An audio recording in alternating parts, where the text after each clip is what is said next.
జరుగుతున్న విధ్వంసాలపై కేంద్ర ఎన్నికల కమిషన్ సీరియస్ అయింది. పల్నాడు, తాడిపత్రి, తిరుపతి సంఘటనలపై నేరుగా ఢిల్లీకి వచ్చి వివరణ ఇవ్వాలని ఈసీ ఆదేశాలు జారీ చేసింది. ఆంధ్రప్రదేశ్లో జరిగిన సంఘటనలపై వ్యక్తిగతంగా ఢిల్లీ వచ్చి వివరణ ఇవ్వాలని సీఎస్ డీజీపీని ఆదేశించింది. ఏపీలో ఎన్నికల తర్వాత జరుగుతున్న హింసను అరికట్టడంలో విఫలమైనట్లు ఎన్నికల కమిషన్ అభిప్రాయపడినట్లు సమాచారం. రేపు మధ్యాహ్నం 3:30 గంటలలోపు ఈసీఐ కార్యాలయానికి వచ్చి వివరణ ఇవ్వాలని నోటీసులో ఈసీ స్పష్టంగా తెలిపింది.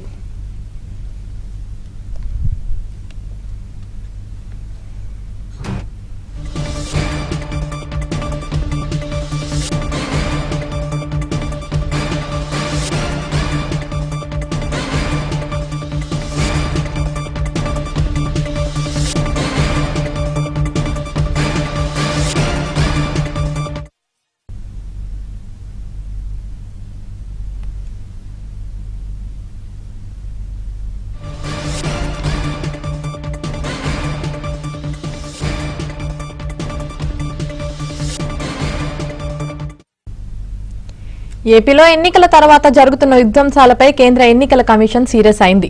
పల్నాడు, తాడిపత్రి, తిరుపతి సంఘటనలపై నేరుగా ఢిల్లీకి వచ్చి వివరణ ఇవ్వాలని ఈసీ ఆదేశాలు జారీ చేసింది. ఆంధ్రప్రదేశ్లో జరిగిన సంఘటనలపై వ్యక్తిగతంగా ఢిల్లీ వచ్చి వివరణ ఇవ్వాలని సీఎస్ డీజీపీని ఆదేశించింది. ఏపీలో ఎన్నికల తర్వాత జరుగుతున్న హింసను అరికట్టడంలో విఫలమైనట్లు ఎన్నికల కమిషన్ అభిప్రాయపడినట్లు సమాచారం. ఇదే విషయానికి సంబంధించి మరింత సమాచారం మా ఇన్పుట్ ఇన్ఛార్జ్ శ్రీహరి అందిస్తారు. శ్రీహరి, ఆంధ్రప్రదేశ్ సంబంధించినటువంటి సిఎస్ డీజీపీ పైన ఎన్నికల సంఘం సీరియస్ అయింది.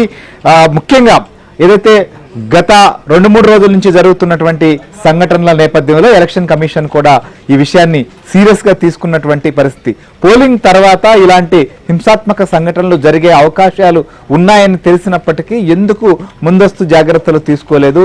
ఇంత స్థాయిలో హింస చెలరేగడానికి గల కారణాలపైన ఇప్పటికే వివరణ కోరినటువంటి పరిస్థితుల నేపథ్యంలో దీనిపైన అయితే మాత్రం చాలా సీరియస్ అయింది. ముఖ్యంగా సిఎస్ జవహర్ రెడ్డి అలానే డీజీపీ హరీష్ కుమార్ గుప్తాలు నేరుగా ఢిల్లీకి వెళ్లి దీనిపైన వివరణ ఇవ్వాల్సినటువంటి పరిస్థితి కూడా ఉంది. ప్రధానంగా చూసినప్పుడు మనం ఇటు పల్నాడు ప్రాంతంలో యథేచ్ఛగా అక్కడ ఉన్నటువంటి అధికార పార్టీకి సంబంధించినటువంటి నాయకులు, ముఖ్యంగా మాచర్ల నియోజకవర్గం పరిధిలో ఎమ్మెల్యే రామకృష్ణారెడ్డి కావచ్చు, వారి సోదరులు అలానే అనుచరులు పెద్ద స్థాయిలో రెచ్చిపోయి ఒక యుద్ధకాండను కూడా సృష్టించినటువంటి పరిస్థితి. అలానే తాడిపత్రిలో చూస్తున్నాం, గత 2 రోజులుగా కూడా వరుసగా సంఘటనలు జరుగుతూనే ఉన్నాయి. రాళ్లు విసరడం కావచ్చు, పరస్పరమైనటువంటి దాడులు, అక్కడ జరుగుతున్నటువంటి పరిణామాలన్నీ కూడా పోలీసులకు కూడా గాయాలైనటువంటి పరిస్థితి. అక్కడ అసలు బయట ప్రాంతాల నుంచి ఎవరు కూడా ప్రస్తుతం తాడిపత్రిలోకి వెళ్ళలేనటువంటి పరిణామాలు కూడా అక్కడ కనిపిస్తున్నాయి. సో ఇదొక వైపు అయితే, నిన్న చంద్రగిరి సంబంధించినటువంటి టీడీపీ అభ్యర్థి పులివర్తి నాని ఏదైతే పద్మావతి మహిళా యూనివర్సిటీ సమీపంలో స్ట్రాంగ్ రూమ్ దగ్గరకు వస్తున్న సమయంలో జరిగినటువంటి దాడి, ఈ సంఘటనలతో ఆయన తీవ్రంగా గాయపడి ఆసుపత్రికి జాయిన్ అవడమే కాదు, ఇంకా ఇలాంటి సంఘటనలు రాష్ట్ర వ్యాప్తంగా కూడా అనేక చోట్ల చోటు చేసుకున్నటువంటి పరిస్థితి. నెల్లూరు జిల్లాలో గర్భిణి అని కూడా చూడకుండా ఆమె పైన దాడి చేసినటువంటి పరిస్థితి. ఇలాంటి సంఘటనలతో మొత్తం ఆంధ్రప్రదేశ్ వ్యాప్తంగా ఏదైతే ఫలితాలు రాకముందే పోలింగ్ పర్సెంటేజీ చూసి కావచ్చు, లేకపోతే తమకు వ్యతిరేకంగా పనిచేశారనేటువంటి నెపంతో కావచ్చు, ఏదైనా కారణాలు కావచ్చు, కానీ పెద్ద ఎత్తున హింసకు పాల్పడుతున్నటువంటి పరిస్థితులు మనకు కనిపిస్తున్నాయి.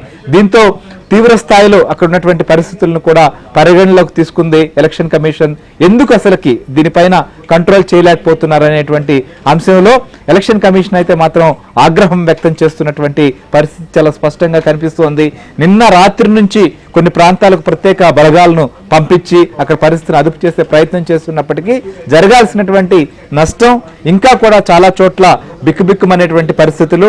తెలుగుదేశం పార్టీ సంబంధించినటువంటి సానుభూతి పరులపైన, ముఖ్యంగా ఆళ్లగడ్డలో మనం చూసాం, అఖిలప్రియ అనుచరుడిని నేరుగా వాహనం తీసుకొచ్చి లైవ్ లో ఆయన్ను చంపేటువంటి ప్రయత్నం. ఒకవైపు ఆ దృశ్యాలు సీసీటీవీ కెమెరాలో చూస్తుంటే అంత భయంకరంగా ఉన్నాయంటే, ఇద్దరు వ్యక్తులు మాట్లాడుతుంటే వేగంగా వచ్చి వాహనంతో ఢీకొట్టి మళ్ళీ దాడి చేసేటువంటి ప్రయత్నం. ఇలాంటి ఘటనలు వరుసగా జరుగుతూ ఉన్నటువంటి పరిస్థితులు మనకు చోటు చేసుకుంటున్నాయి. దీంతో ఎలక్షన్ కమిషన్ కూడా సీరియస్ అయింది. ఎలక్షన్ కమిషన్ దీనిపైన చర్యలు కూడా తీసుకునేటువంటి పరిస్థితులు మనకు కనిపిస్తున్నాయి. సో ఇదే విషయాన్ని మనం చూస్తున్నాం. నిన్నటి నుంచి ఏమైనా ఆంధ్రజ్యోతి కూడా రాష్ట్రంలో జరుగుతున్నటువంటి పరిణామాలను ఎప్పటికప్పుడు కూడా లైవ్ అప్డేట్స్ అందిస్తూనే ఉంది. సో ప్రస్తుతం ఈ అంశాలపైన అసలు ఎందుకు ఈసీ ఇంతలా సీరియస్ అయింది, సో పోలింగ్ తర్వాత ఇలాంటి పరిణామాలు జరిగేటువంటి ప్రమాదం ఉందని చెప్పి ఒకవైపు ప్రతిపక్షాలు కూడా గగ్గోలు పెట్టే పోలింగ్ రోజు జరిగినటువంటి సంఘటనలు, పోలింగ్ రోజున 3 గంటల తర్వాత పల్నాడు ప్రాంతంలో ఇష్టానుసారంగా రెచ్చిపోయి దాడులకు దిగినటువంటి